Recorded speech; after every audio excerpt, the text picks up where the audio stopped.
let's look at syllabus point 2, centrifugal population movements, including suburbanisation, counter-urbanisation, and also urban sprawl.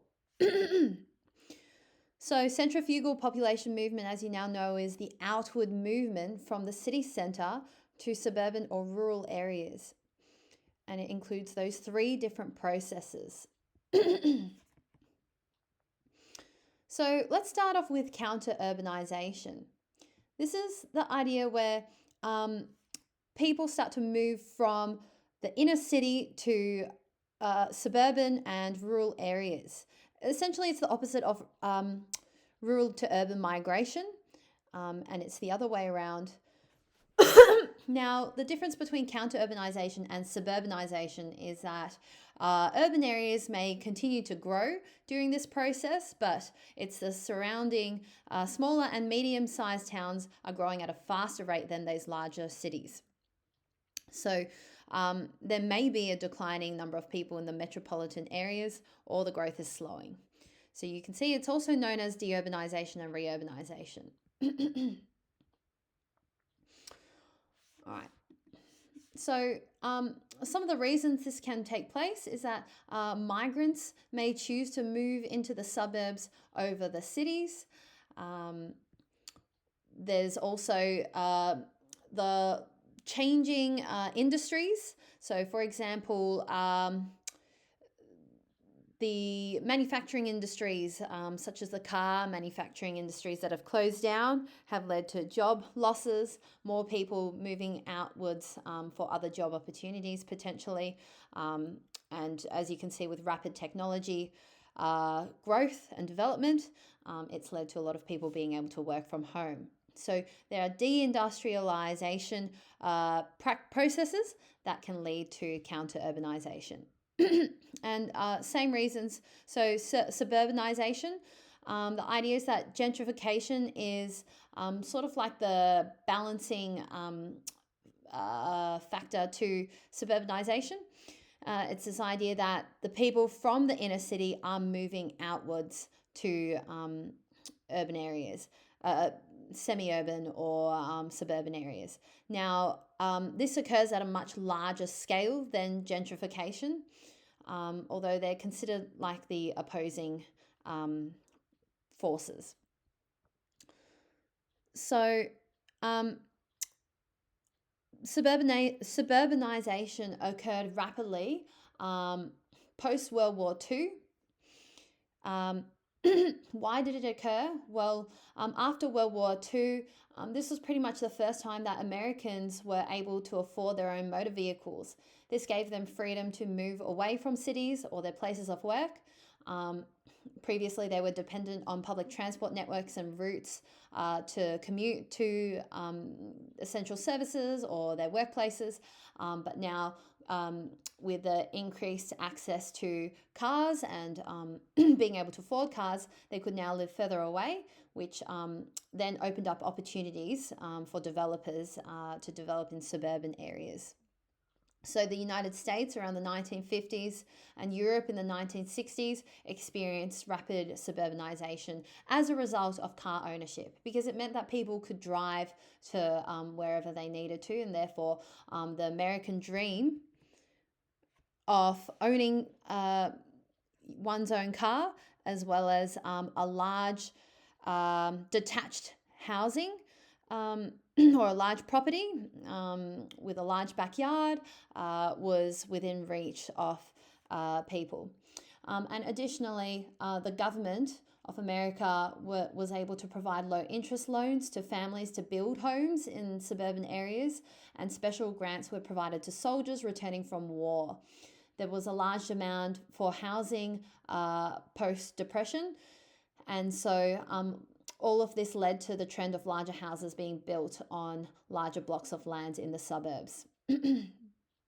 And so following suit, the manufacturing and retail industries started to shift into the outer regions as well to capture these the population that was moving outwards, reducing the pressure to access these services in the city centre. And so this is what we call decentralisation. Um, so that's what we've discussed here. The development of transportation networks also contributed to suburbanization. Expressways, freeways accelerated the process of suburbanization. Um, and we've discussed all of those other points. Urban sprawl. This basically is when the expansion of one single land use, usually residential land use, covers large areas that previously were unoccupied. Um, and so the land use is usually low density residential housing. There may be some commercial areas uh, that are scattered throughout these suburban areas. Um, but as you can see here, this is a Britannica definition I've just added in. Single use zoning is often a characteristic with increased reliance on private automobile for transportation. So here's Las Vegas, 1984, 1999, and 2009. We can see the rapid urban sprawl that has taken place across the span of about 30 years or less. I want to look at Melbourne. So it followed suit, really. But to start off with, let's look at historically, we can see the inner city area and zooming in on it. We had in the 1920s, basically South Melbourne, Fitzroy, Collingwood, and Richmond reached their peaks in terms of total population living in these areas. But Essendon, Brunswick, Williamstown, Footscray, Hawthorn, Prahran, and St Kilda, there was a large concentration of people living in these areas due to industrial activity. And once it reached its peak, secondary industry growth associated with expanding the Port and Docklands area all led to high population growth in the inner city. Housing stock started to present in poor condition and experienced decay. In the 1970s, this area then became what we call a donut city, where the decay of the inner city leads to population decline and increase in suburbanization and counter-urbanization. And so more people moving out to these middle ring suburbs and a shrinking inner city. That's what we classify as a donut. So rapid growth and expansion of the outer areas, population increase, regional industrialization. It's a good term. Whereas the inner city experiences deindustrialization, especially after manufacturing and secondary industry began to close down in the inner city. You'll see more of the opportunities there in those outer areas. And so this inner area was known as the twilight zone. People might go there for leisure, but they wouldn't be staying in those areas, and so the land became cheaper. So, as I said before, Europe and North America experienced these donut cities in the 1950s and 60s. Melbourne experienced this in the 70s, the rapid suburbanization and counter-urbanization. After World War II, population grew, fueled by overseas migration and high birth rates. Remember the populate or perish propaganda. But then post-World War, there was rebuilding and industrial expansion, which led to long boom in the Australian economy and rapid suburbanisation.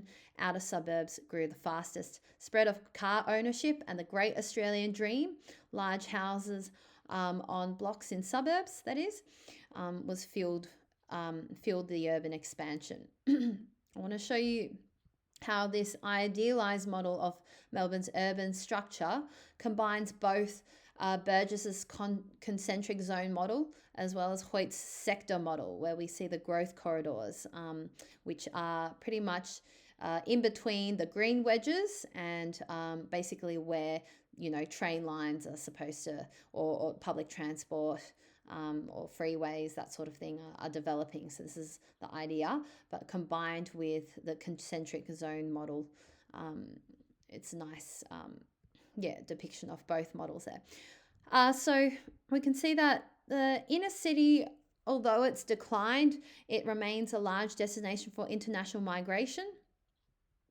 It's got the largest housing mix and low cost accommodation. So, as we talked about in the 1980s, 1970s, economic restructuring led to loss of manufacturing industries. Inner city revival, so urban renewal processes began in the 1990s, similar to London's Docklands, which is in your Codrington textbook. It was referred to there. The inner city rose. There's redevelopment of Docklands and South Bank. Offices and warehouses in those areas turned into apartments and flats. Industrial wasteland was then transformed into thriving centres of activity. But again, we're seeing the deindustrialisation of Melbourne CBD as a result of the pandemic.